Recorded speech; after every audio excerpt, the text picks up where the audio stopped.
This video is going to take you through a few problems on the long run behavior worksheet. When we're doing these problems, the first thing I'm always going to try to do is reduce, if I can, so that I can either get a 1 over x or a 1 over x squared. Because I know what both of these look like on their end behavior. I know that if I have a positive 1 over x, the end behavior will look above the asymptote on the right and below the asymptote, the horizontal asymptote on the left. And I know if I get a positive 1x squared, it's going to be above the horizontal asymptote on both. Okay? And if it's a negative, these flip, and if it's a negative, these flip. So here we go. So for each one of these, the first thing I'm going to do is try to reduce. So if I'm looking at my leading coefficient here, I've got x over x squared. So I'm going to write down x over x squared. And that's going to reduce to 1 over x, which means this graph is going to look like a 1 over x. So it's going to look like y equals 1 over x.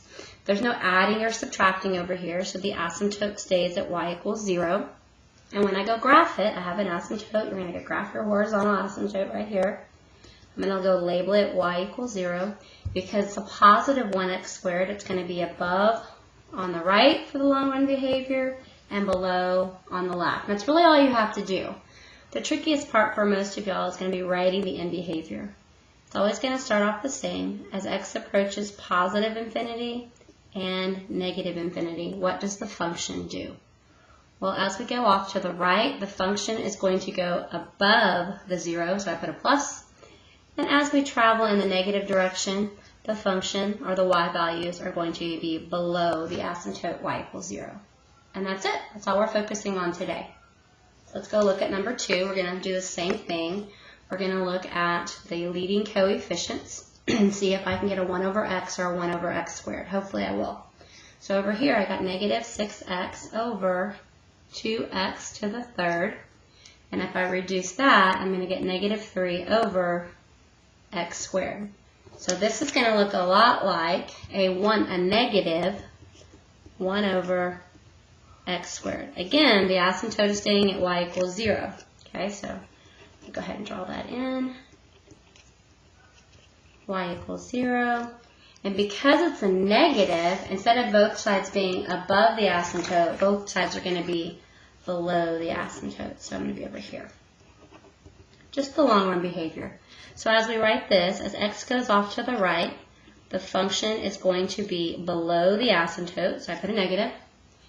And as x goes off to the left to your negative numbers, the function is going to also be below. So that takes us through number 1 and number 2.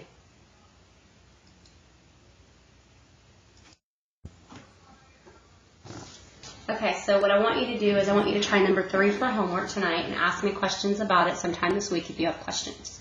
Now we're going to go look at number 4 and number 5. So on number 4 and 5, if you go to take the ratio and reduce, you're going to have x over x. So that's not going to work. But what we can do is what we did the other day, and we can do some long division. So that's what we're going to do. Come over here and do some long division. So x plus 4 is going to divide into x minus 2. So how many times will x go into x? It'll go 1 time. So 1 times x plus 4 is x plus 4, and then we're going to subtract.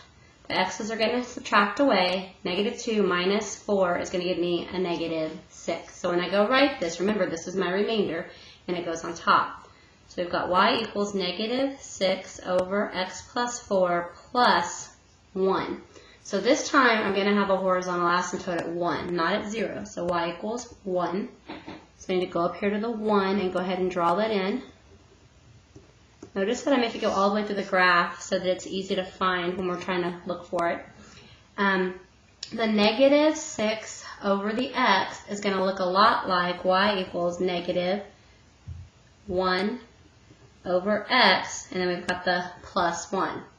So because it's a negative, on the right side, we're going to actually be,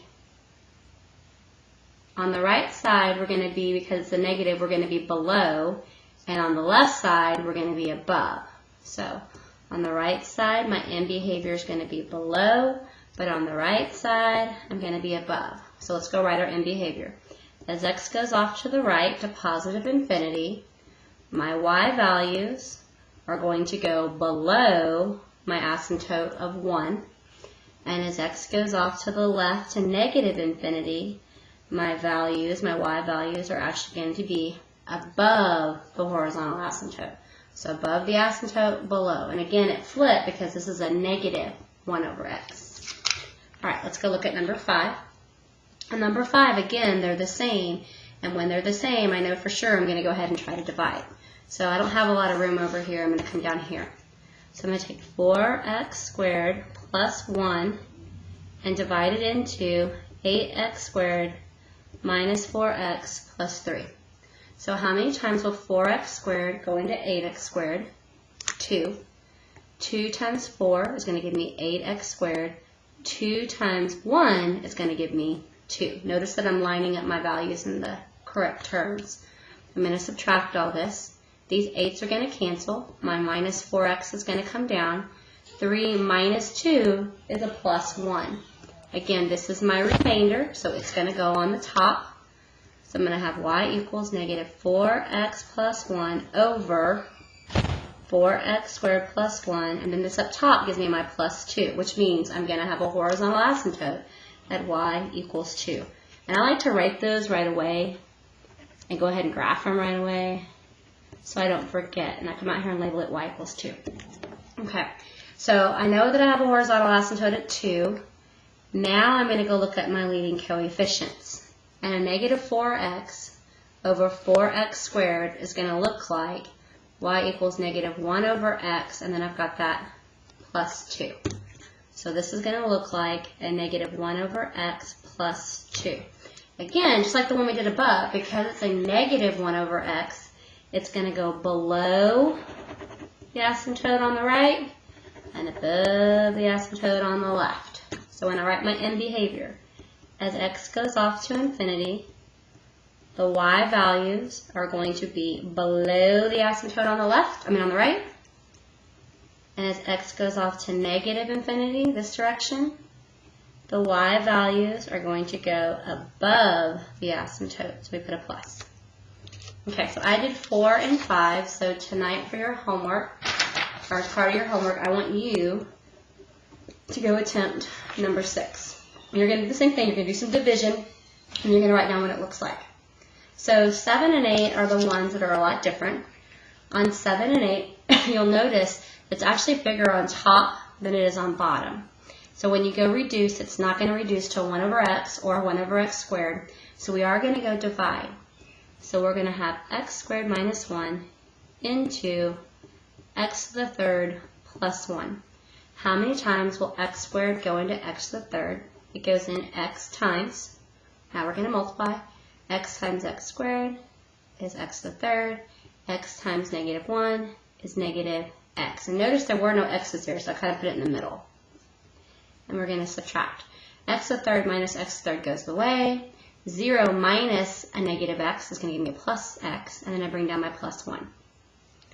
Again, we talked this a couple times. The remainder goes on top of what we divided by, and then whatever's on top is what I put out here. So this is that weird oblique asymptote again. It's not going to be at 0, it's not going to be at 1, it's going to be at the line y equals x. So that's the new piece, and y equals x goes through 1, 1, 2, 2, 3, 3, 4, 4, all the way both directions. So here's my y equals x line. It's an oblique asymptote. I'm going to go take the ratio of my first two numbers. X over x squared is going to reduce to 1 over x. So this is going to look like a 1 over x with an oblique asymptote at y equals x. Okay, so it's going to look like 1 over x with an oblique asymptote at y equals x. So here's my oblique asymptote. This is a positive 1 over x. So when it's a positive 1 over x, we're going to be above the asymptote on the right, and we're going to be below the asymptote on the left. So as x goes off to infinity, or off to the right, my y values are going to be above y equals x. And as x goes off in the negative direction, or to the left, the y values are going to be below y equals negative x. Okay, so number 8 is going to work the same way, but let's go do another one of these together. These are a little bit harder and they take more practice. So on number 8, again, it's bigger on top than it is on bottom. So I know reducing won't help, so I'm going to go do my division again. X squared plus 2 over 3x to the third plus 6x minus 1. How many times will x squared go into 3x to the third? Well, that goes in 3x times. So we're going to multiply, and I get 3x to the third plus 6x. I'm going to do my subtraction, cancel, cancel, and bring down the minus 1. All right, remember again, we've said this a couple times, the remainder goes on top. So y equals negative 1 over x squared plus 2 plus 3x. So again, my asymptote is not a horizontal asymptote, it's oblique. It's going to go through the line y equals 3x. So I have a point at 0, 0. I'm going to have a point at 1, 3. I'm going to have a point at negative 1, 3. I'm going to draw that line. It's a very steep asymptote. I'm going to go look at my leading coefficients, and I have a 1 over x squared. Okay, and oh, it's a negative. I wrote the negative, it didn't stand out. It's a negative 1 over x squared.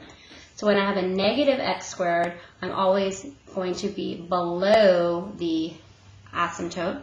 So I'm going to draw both of these going below the asymptote, not above it. So our looks like is y equals negative 1 over x squared plus my oblique asymptote at y equals 3x. The end behavior as x goes off in the positive direction, my y values are going to be below y equals 3x. And as x goes off in the negative infinity direction, my y values are also going to be below y equals negative 3x. I mean, positive 3x. So they're both below. So that's why I put the little negatives there. Okay, so far your homework tonight is to do number 3, number 6, and homework number 9. And number 9 is a little trickier, so I just want you to know you might have a little bit of trouble with it. I also want you tonight to go do number 10. Number 10, you're going to have to divide. After you divide, it should be nice and easy. On number 11, we're just going to reduce. When you reduce, you'll see what it goes to. So you're going to do, so far you've got number 3, number 6, number 9, number 10, number 11. So you have 4 problems, so let's do one more. Let's do, actually let's do 2 more. Let's do 12 and 14. On 12, you're going to reduce. And on 14, you're going to divide. Okay, one more recap here. So for the entire worksheet, I did 1 and 2 with you. You're going to go do number 3. I did 4 and 5. You're going to go do number, oops, my paper's got mixed up. You're going to do number 6, okay? I did 7 and 8. You're going to do 9, 10, 11, 12, and 14. You don't have to do 13, you don't have to do 15, and you don't have to do 16. All right, bring your questions to class, and we'll go over whatever it is that you need help with. Good luck.